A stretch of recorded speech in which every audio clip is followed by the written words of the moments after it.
அனைவருக்கும் வணக்கம் மக்களே. இன்றைக்கி நம்ம மகாபாரதத்தில் வனப்பருவம் பகுதி 17லேருந்து பார்க்க போகிறோம். நம்ம சேனலை சப்ஸ்கிரைப் பண்ணாதவங்க நம்ம சேனலுக்கு புதுசுனா மறக்காமல் சப்ஸ்கிரைப் பண்ணிவிடுங்க. நம்ம மகாபாரத கதைகள் ஒன்றுன்னா பார்த்துட்டு வர்றோம். அதில் கிட்டத்தட்ட 18 பருவங்கள் இருக்குது. அதில் நம்ம இப்போ 3வது பருவமான வனப்பருவத்தை பற்றி பார்த்துட்டு வந்துகிட்ருக்கோம். வாங்க வீடியோக்குள்ளே போகலாம். வனத்தில் நிகழ்ந்த நிகழ்வுகள் அனைத்தும் அஸ்தினாபுரத்தில் இருக்கும் அனைவருக்கும் தெரிந்தது. பீஷ்மர் துரியோதனனை சபா மண்டபத்துக்கு வரவழைச்சு அறநெறி பிறளாத பாண்டவர்களிடம் துரியோதனன் செய்த செயலை கண்டிக்கிறாரு. துரியோதனன் பீஷ்மர் கொடுத்த புத்திமதியை பொருட்படுத்தவே இல்லை. பீஷ்மர் பாண்டவர்களை எப்பொழுதும் புகழ்வதாகவும் தன்னை இகழவும் செய்கிறாருன்னு நினச்சான். ஆனாலும் எனக்கு எந்த தீங்கும் வரலை, நான் நன்கு தான் வாழ்ந்து வருகிறேன் என்று தன் தொடையை தட்டி பலத்தை ஓசை பண்ணிட்டு அங்கே பீஷ்மரை அவமதிக்கும் பாங்களை அங்கேருந்து வெளியேறான்.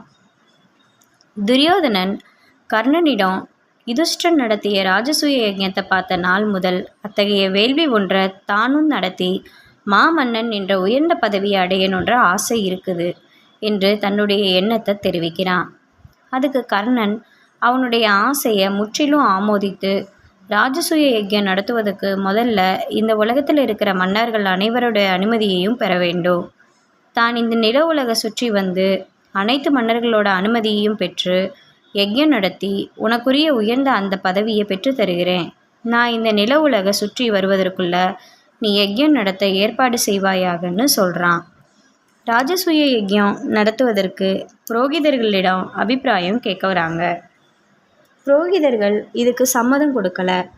ஏன்னா ஏற்கனவே ராஜசூய யஜ்ஞம் நடத்தியது யுதிஷ்டிரன் வாழ்ந்திருக்கும்போது துரியோதனன் மற்றொரு ராஜசூய யஜ்ஞம் நடத்துவது பொருந்தாது. மற்றும் மன்னராகிய திருதராஷ்டிரர் இருக்கும்போது அவருடைய மகன் யஜ்ஞம் நடத்துறது பொருந்தாத செயல்னு தங்களோட அபிப்பிராயத்தை தெரிவிக்கிறாங்க. இப்போ துரியோதனன் தன்னுடைய ஆசையை நிறைவேற்றுவதற்கு வேறு ஒரு உபாயத்தை எடுத்துரைக்கிறான். வைஷ்ணவ யஜ்ஞம் சீரிலும் சிறப்பிலும் ராஜ்ய யஜ்ஞத்துக்கு நிகரானது. அதனால் வைஷ்ணவ யஜ்ஞம் செய்வதற்கு அனுமதி கொடுங்கன்னு கேட்குறான். அனைவரும் சம்மதம் கொடுக்குறாங்க. யஜ்ஞத்துக்கு தேவையான ஏற்பாடு அனைத்தையும் செய்ய ஆரம்பிக்கிறாங்க. அக்கம் பக்கத்தில் இருக்கிற மன்னர்களுக்கும் அழைப்பு அனுப்பப்படுது. காமியக வனத்தில் இருக்கும் பாண்டவர்களும் அழைப்பு அனுப்பப்பட்டது. அழைப்புகள் எடுத்து சென்றவர்கள் முறையாக அனைத்து விஷயங்களையும் பாண்டவர்களிடம் எடுத்துரைக்கிறாங்க. அழைப்பை மகிழ்ச்சியோடு ஏற்றுக்கொண்ட யுதிஷ்டிரன் யஜ்ஞம் இனிது நிறைவேற வேண்டும்னு ஆசிகள் கூறி 13 வருடங்கள் வனவாசத்தில் இருக்கிற காரணத்தால் தங்களால் வர இயலாதுன்னு கூறினான். அப்போது பீமன் அழைக்க வந்தவர்களிடம், எங்களுடைய 13 வருட வனவாசத்துக்கு பிறகு நாங்கள் ஒரு யஜ்ஞம் செய்வோம். அந்த யஜ்ஞத்துக்கு திருதராஷ்டிரரோட மைந்தர்கள் அனைவரும் ஆகிதியாக்கப்படுவாங்க. இந்த செய்தியை துரியோதனன்ட்ட தெரிவிக்கணும்னு சொல்கிறான். அழைக்க வந்தவர்களோ நடந்தவைகள் அனைத்தையும் அரண்மனையில் தெரிவிக்கிறாங்க. சரிதான நண்பர்களே? அடுத்து பார்ப்போம் வாங்க. வனப்பருவத்தில் பகுதி 18 பார்க்க போகிறோம். வைஷ்ணவ யஜ்ஞம் இனிதாக அஸ்தினாபுரத்தில் நிறைவேறியது. யாகத்துக்கு அழைக்கப்பட்டிருந்த அரசர்கள் அனைவரும் பரம திருப்தி அடைகிறாங்க. ஆயினும் இந்திரபிரஸ்தத்தில் யுதிஷ்டிரன் செய்த ராஜசூய யஜ்ஞத்துக்கு இணையாகாதுன்னு வந்திருந்த அறிஞர்கள் கருத்தாக இருந்தது. வந்திருந்த மன்னர்கள் அனைவரும் முறைப்படி கௌரவிக்கப்பட்டு திருப்தியாக திருப்பி அனுப்பப்படுறாங்க. யஜ்ஞம் சிறப்பாக நிறைவேறுவதற்கு கர்ணன் எடுத்துக்கொண்ட முயற்சி காரணமாக இருந்தபடியால் துரியோதனன் கர்ணனை மனமாற பாராட்டி தன்னோட நன்றியை கூறுறான். அப்போது கர்ணன் தன் உயிர் வாழ்ந்திருக்கும் காலம் எல்லாம் துரியோதனனுக்கு பணிவிடை செய்வேன்னும் அர்ஜுனனை கொல்லும் வரையில் தான் மது மாமிசம் அருந்து போவதில்லைன்னோ கர்ணன் விரதம் பூண்டான். இத்தீர்மானம் தக்க வேவுகாரர்கள் மூலம் பாண்டவர்களுடைய காதுக்கு இந்த செய்தி கிடைக்கப்பெறுது.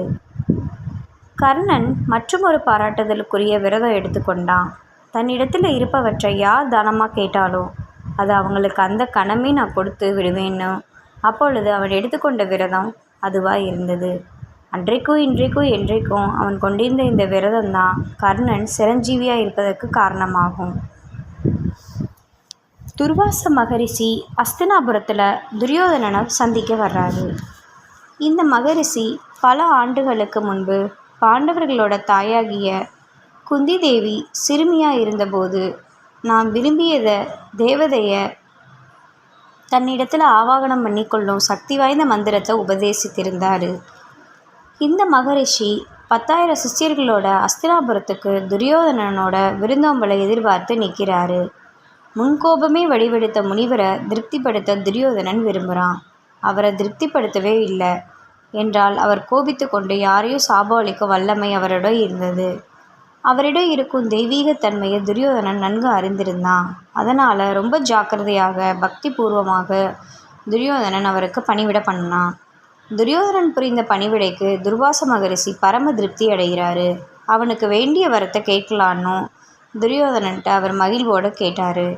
தனக்கு வாய்ந்த இந்த சந்தர்ப்பத்தை துரியோதனன் நன்கு பயன்படுத்தி கொள்கிறான். தாங்கள் குருவம்சத்தின் ஒரு பகுதியாகிய கௌரவர்களிடம் தங்களின் விருந்தோம்பலை ஏற்றுக்கொண்டீங்க. அதுபோல் காமியக வனத்தில் இருக்கிற குருவம்சத்தின் இன்னொரு பகுதியாக இருக்கும் பாண்டவர்களோட இருப்பிடமும் செல்ல வேண்டும். அங்கு திரௌபதி எவ்வளவு பேர் வந்தாலும் அனைவருக்கும் உணவு கொடுத்து விருந்தோம்பல் செய்யும் சக்தியை பெற்றிருக்கின்றாள். பாண்டவர்கள் அனைவரும் நண்பகல் உணவு சாப்பிட்ட பின்பு அவர்களிடம் நீங்கள் உங்கள் விருந்தோம்பலை கேட்க வேண்டும்னு வேண்டிக் கொள்கிறான். எவ்வளோ ஒரு இது பாருங்களேன் துரியோதனனுக்கு. சரி வாங்க அடுத்து போகலாம், என்ன நடக்குதுன்னு. துர்வாச மகரிஷி துரியோதனனோட வேண்டுகோளுக்கு இணங்க பாண்டவர்கள் இருக்கும் காமியக வனத்துக்கு தன்னோட சீடர்களோட புறப்படுறாரு. வனப்பருவம் பகுதி 19 பார்க்க போகிறோம். இப்பொழுது துரியோதனனும் கர்ணனும் சகுனியும் பரமானந்தத்தோடு இருந்தாங்க. தெய்வாதீனமாக தங்களுக்கு ஒரு நல்ல வாய்ப்பு அமைந்தது என அவங்க மிகவும் மகிழ்ச்சி அடைகிறாங்க. ஏன்னா திரௌபதி பகல் உணவு அருந்திய பிறகு அன்னைக்கு வேறு யாருக்கும் ஒரு கவலை அன்னம் கூட அவளால் அளிக்க இயலாது. உணவுக்காக விருந்தினர்கள் அடுத்த நாள் வரையில் காத்திருக்க வேண்டும். அத்தகைய நெருக்கடி அமையும் போது துர்வாச மகரிஷிக்கு கோபம் வந்துடும். அவரிடும் சாபம் பாண்டவர்களை சாம்பலாக்கிவிடும். இத்தகைய சூழ்நிலை தற்செயலாக அமைந்தது. அதன் விளைவுக்கு கௌரவர்கள் பொறுப்பாளிகள் ஆக மாட்டார்கள். எனவே பாண்டவர்களோட அழிவை அவர்கள் ஆவலோடு எதிர்பார்த்திருந்தாங்க. துர்வாச மகரிஷியும் அவருடைய சீடர்களும் ரொம்ப பெரும் கூட்டமாக பாண்டவர்கள் இருக்கும் காமியக வனத்துக்கு வந்து சேர்றாங்க. வந்தவங்களை பாண்டவ சகோதரர்கள் முறைப்படி தக்க மரியாதையோட வரவேற்று மரியாதை செலுத்துகிறாங்க. துர்வாச மகரிஷியும் அவருடைய சீடர்களும் நதியில் நீராடி விட்டு வந்து போஜனம் பண்ண வேண்டும்னு வேண்டிக் கொள்ளப்படுறாங்க. அவர்களும் வரவேற்பை ஏற்றுக்கொண்டு நதிக்கரைக்கு செல்கிறாங்க. துர்வாச மகரிஷியும் அவருடைய சீடர்களும் வனத்துக்கு வந்து கொண்டிருந்த வேளையில் திரௌபதி தன்னுடைய மதிய உணவை முடித்திருந்தா. அட்சய பாத்திரம் அன்றைக்கு மேலும் உணவு தராது. துர்வாச மகரிஷியும் அவரை சார்ந்திருந்த சீடர்களின் பெருங்கூட்டமும் உணவு உண்ண அழைக்கப்பட்டு இருக்கின்றார்கள் என்று கேள்வியுற்ற திரௌபதி பயம் அடைகிறார். தற்செயலாக தனக்கு வந்து வாய்த்த நெருக்கடியிலிருந்து தன்னை காப்பாற்ற வேண்டும்னு அவள் உள்ள கசிவோட கிருஷ்ணனை நோக்கி பிரார்த்தனை பண்ணுறா. நம்மால் எப்படி ஆபத் பாண்டவன் இல்லையா? கிருஷ்ணன் திடீர்னு அங்கே பிரசன்னமாகி தனக்கு கடுமையாக பசிக்குது, தன்னுடைய பசியை போக்க உணவு வேண்டும்னு திரௌபதியிடம் கேட்குறாரு. திரௌபதிக்கு நெருக்கடிக்கு மேலே நெருக்கடி வந்து ஆறா துயரத்தில் ஆழ்த்தியது. அவள் கதறினா. கிருஷ்ணனும் அவளுடைய வேதனையை அறிந்து கொண்டான். அவளிடம் இருந்த அட்சய பாத்திரத்தை கொண்டு வரும்படி அவன் அவளிடம் கேட்குறான். திரௌபதி கொண்டு வந்து நீட்டிய பாத்திரத்தை கிருஷ்ணன் கூர்ந்து பார்க்குறாரு. அதனுள் ஒரு பருக்கை அன்னம் ஊட்டி கொண்டிருந்தது. மகிழ்வுடன் அந்த அன்னத்தை சுரண்டி எடுத்தான். தன் வாய்க்குள்ளே போடும் பொழுது என் பசி முற்றிலும் அகன்று போயிற்று. வயிறு முழுக்க உணவு உண்டவன் ஆகிட்டேன்.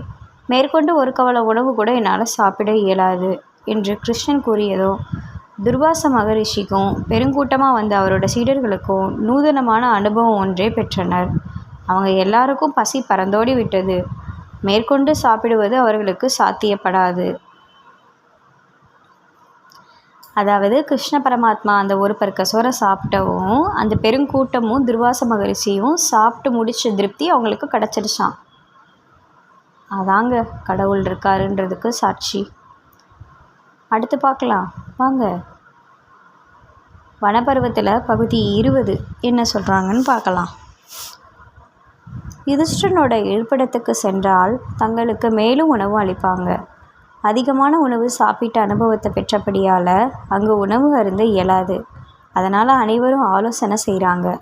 பிறகு பாண்டவர்களோட கண்ணுக்கு தென்படாது அங்கேருந்து சென்று விடலான்ட்டு துர்வாச மகரிஷியும் அவரது சீடர்களும் ஏகமனதாக முடிவு செஞ்சு அங்கேருந்து கிளம்பி போயிட்டாங்க. துர்வாச மகரிஷி திரும்பி வராததை கண்ட யுதிஷ்டன் துர்வாச மகரிஷியை அழைத்து வருமாறு பீமனை அனுப்பி வைக்கிறான். பீமன் நதிக்கரையில் யாரும் இல்லாததை கண்டு யுதிஷ்டர்கிட்ட வந்து சொல்கிறான். கிருஷ்ணனுடைய கருணையால் திரௌபதி பெரும் சோதனையிலிருந்து விடுதலை பெறுறா. பூரண யோகி ஒருவன் தன் பசியை போக்கிக் கொண்டால் அக்கம் பக்கத்தில் உள்ள அனைவரும் பசியை போக்க வல்லவனாகிறான் என்பது யோக சாஸ்திர தர்மத்தோட கோட்பாடு. அந்த கோட்பாட்டை கிருஷ்ணன் இங்கு கையாண்டான். துர்வாச மகரிஷியும் அவருடைய சிஷ்யர்களும் உணவு உண்ட அனுபவத்தை பெற்றனர். பாண்டவர்களும் துர்வாச மகரிஷியோட சாபத்திலிருந்து தப்பித்து கொண்டாங்க. பாண்டவர்கள் தங்கியிருக்கும் சில பெண்கள் இருந்தபடியால் திரௌபதிக்கு துணையாக அவர்களை வைத்துவிட்டு பாண்டவர்கள் ஐவரும் வேட்டையாட வனத்துக்கு போயிருந்தாங்க. அப்பொழுது சிந்து நாட்டு மன்னனாகிய ஜெயத்ரதன் காமியக வனத்தை தாண்டி தன் போக்கில் சென்று கொண்டிருந்தான். அப்போது திரௌபதியை பார்த்ததும் அவன் சிறிதும் நாணமின்றி அவள்கிட்ட தன்னோட காதலை தெரிவிக்கிறான். ஆனால் திரௌபதி தன்னை இன்னார் என்று அவனுக்கு அறிமுகப்படுத்துகிறா. அவனுடைய செயல் முற்றிலும் சரியானது இல்லைன்னு திரௌபதி தெரிவிக்கிறா. ஆனால் அவள் கொடுத்த விளக்கத்துக்கு ஜெயத்ரதன் கொஞ்சம் கூட செவி சாய்க்கலை. நாடோடிகளாகிய பாண்டவர்கள் அவளை மனைவியாக வைத்திருக்க தகுதியற்றவர்கள் என்றும் நாடாளும் வேந்தன் என்னும் முறையில் எந்த பெண்ணை வேண்டுமானாலும் தனக்கு மனைவியாக எடுத்துக்கொள்ள உரிமை தனக்கு உண்டு என்றும் பேசுகிறான். அதை தொடர்ந்து இருவருக்கும் இடையில் கை சண்டை நிகழுது. திரௌபதி ஜெயத்ரதனை கீழே தள்ளிடுறா. ஆயினும் அவனோட வலிமையினால் திரௌபதியுடைய கைகளையும் கால்களையும் கட்டி தன் ரதத்தில் பலவந்தமாக தூக்கிட்டு செல்றான். திரௌபதிக்கு துணை இருந்த பெண்கள் ஒன்றும் செய்ய இயலலை. ஏதோ அசம்பாவிதம் நிகழ்வதாக பாண்டவர்கள் உணர்றாங்க. எனவே அங்கே தங்கியிருந்த இடத்துக்கு விரைந்து வர்றாங்க. திரௌபதியை காணலை. நடந்தவற்றை விளக்கமாக அங்கே இருந்த பெண்கள் எடுத்து கூறுறாங்க. அந்த கணமே சகோதரர்கள் ரதம் போன போக்கில் விரைந்து ஓடுறாங்க. ஜெயத்ரதனை பிடித்து நிறுத்துகிறாங்க. அவனுக்கும் பாண்டவர்களுக்கும் இடையே சண்டை மூண்டது. சிறிது நேரத்தில் ஜெயத்ரதன் தோற்கடிக்கப்படுறான். பீமன் அவனை கீழே போட்டு மிதிக்கிறான். ஜெயத்ரதனுக்கு மயக்கமே உண்டாயிற்று. அவன் மயங்கி கிடந்த பொழுது 5 சிறு குடுமி வைத்து அவனுடைய தலைமுடி வெட்டப்பட்டது. அதன் விளைவாக அவனுடைய தோற்றம் பரிதாபத்துக்கு உரியதாயிற்று. சிறிது நேரத்துக்கு பிறகு அவனுக்கு மயக்கம் தெளிந்தது. அப்பொழுது அவன் ஒரு கால்நடை போன்று கயிற்றால் கட்டப்பட்டு இருப்பதை அறிகிறான். என்ன நண்பர்களே, வாங்க மேலும் என்ன நடந்திருக்குன்னு பார்க்கலாம். மகாபாரதத்தில் பகுதி 21 வனப்பருவத்தை தான் நம்ம இப்போ பார்க்க போகிறோம். பாண்டவ சகோதரர்கள் ஜெயத்ரதனை கைது செய்து யுதிஷ்டன் கிட்ட அழைத்துட்டு சென்று என்ன தண்டனை அளிக்கலாம் என்று யுதிஷ்டனோட அனுமதியை நாடி நிற்கிறாங்க. பீமன் ஜெயத்ரதனை கொல்வதற்கு யுதிஷ்டன் அனுமதி கொடுக்குமாறு கேட்குறான். அதுக்கு யுதிஷ்டன் குற்றங்கள் பல ஜெயத்ரதன் செஞ்சுருக்கிறான், எனினும் இவன் நமக்கு மைத்துனன் ஆகிறான். காந்தாரியோட கடைசி குழந்தையாகிய துச்சலாவுக்கு இவன் கணவன். அந்த முறையை முன்னிட்டு இவன் மன்னித்து இவன் உயிரை காப்பாற்ற நாம் கடமைப்பட்டிருக்கோன்னு கூறி அவனை விடுதலை செய்கிறான். ஜெயத்ரதன் அவமானத்தால் தலையை தொங்க போட்டு கொண்டு தன் போக்கில் போகிறான். அவன் தன்னுடைய நாட்டுக்கு திரும்பி போகாமல் கங்கை கரையோரம் சென்று சிவபெருமானை நோக்கி கடுந்தவம் புரிகிறான். நாட்கள் பல கழிந்து போயிடுச்சு. சிவபெருமானும் அவன் தவத்துக்கு இணங்கி காட்சி கொடுத்து என்ன வர வேண்டும்னு கேட்குறாரு. அதுக்கு ஜெயத்ரதன் வருங்காலத்தில் வரும் யுத்தத்தில் பாண்டவர்களை கொல்வதற்கேற்ற வல்லமையை தனக்கு தர வேண்டும் என்று சிவபெருமான்கிட்ட வரம் கேட்குறான். அதுக்கு சிவபெருமான் பாண்டவர்களை கிருஷ்ணன் காப்பாற்றுகிறான். ஆகையால் அவர்களை வெல்ல யாராலும் முடியாது. உனக்கு நான் ஒரு சிறிய உபகாரம் செய்ய முடியும். சிறிது நேரத்துக்குள்ளே அவர்களை சமாளிக்க திறமை உனக்கு வந்தமையும். அதுக்கு மேலே ஒன்றும் செய்ய இயலாதுன்னு கூறிவிட்டார். சிறிதளவேனும் சிவபெருமான் தனது பிரார்த்தனைக்கு செவி சாய்த்தது குறித்து ஜெயத்ரதன் மகிழ்ச்சி அடைந்தவனாய் கங்கை கரையிலிருந்து தன் நாட்டுக்கு புறப்பட்டு போனான். 12 வருட வனவாசம் முடிவுறும் தருவாயில் இருந்தது. இன்னும் சில நாட்களில் அது முற்று பெற்றுவிடும். அப்போது ஒரு காமியக வனத்தில் சென்று கொண்டிருந்த பிராமணன் ஒரு நாள் தன்னுடைய அரணிக்கட்டையை மானிடம் இழந்து விட்டான். அரணிக்கட்டை மானின் கொம்புகளில் மாட்டிக்கொண்டது. பயந்து போன மான் ஓட்டம் பிடித்து வனத்துக்குள்ளே சென்றது. ஏமாற்றமடைந்த பிராமணன் பாண்டவர்களிடம் ஓடி வந்து அந்த மானிடம் இருந்த அரணிக்கட்டையை மீட்டெடுத்து தரும்படி கேட்டுக்கொள்கிறான். அந்த கணமே பாண்டவ சகோதரர்களும் அந்த மானை பின்தொடர்ந்து ஓடுறாங்க. அது அவங்கள வனத்துக்குள்ளே நெடுந்தூரம் ஓடும்படி செய்து மாயமாக மறைந்து போயிற்று. பசியாலும் தாகத்தாலும் சகோதரர்கள் வாடி போயிட்டாங்க. அனைவரும் ஒரு ஆலமரத்துக்கு அடியில் அமர்ந்தாங்க. பிராமணன் ஒருவனுக்கு நாம் உதவி பண்ண முடியாது போயிடுச்சு, நாம் தர்மத்திலேருந்து பிசகியுள்ளோன்னு சகோதரர்களில் ஒருவன் சொல்கிறான். இதில் ஒரு குறிப்பு கொடுத்துருக்காங்க. ஆதி காலத்தில் யாகம் செய்யும் வேத பிராமணர்கள் அரணிக்கட்டை வச்சுருப்பாங்க. அரணிக்கட்டை என்பது 2 கட்டைகள் இருக்கும். அதில் ஒரு கட்டை குழியில் இன்னொரு கட்டையை வைத்து தயிர் கடைவது போல் கடைவாங்க. தீப்பொறியலும் அந்த தீயை யாகத்துக்கு பயன்படுத்துவாங்க. இதுதான் அரணிக்கட்டை. சரிங்களா? 2 கட்டை இருக்கும். அதில் ஒரு கட்டை குழியில் இன்னொரு கட்டையை வைத்து தயிர் கடைவது போல் கடைவாங்களாம். தீப்பொறியலுமா அந்த தீயை யாகத்துக்கு பயன்படுத்துவாங்களாம். இதுதான் அரணிக்கட்டை. சரிங்களா? சரி நண்பர்களே, மேலும் இது போன்ற கதைகளை கேட்குறதுக்கு வாய்ஸ் ஆஃப் சனு சேனலை மறக்காமல் சப்ஸ்கிரைப் பண்ணுங்கள். மகாபாரதம் வனப்பருவம் பகுதி 22 நம்ம அடுத்த வீடியோவில் பார்க்கலாம். நன்றி, வணக்கம்.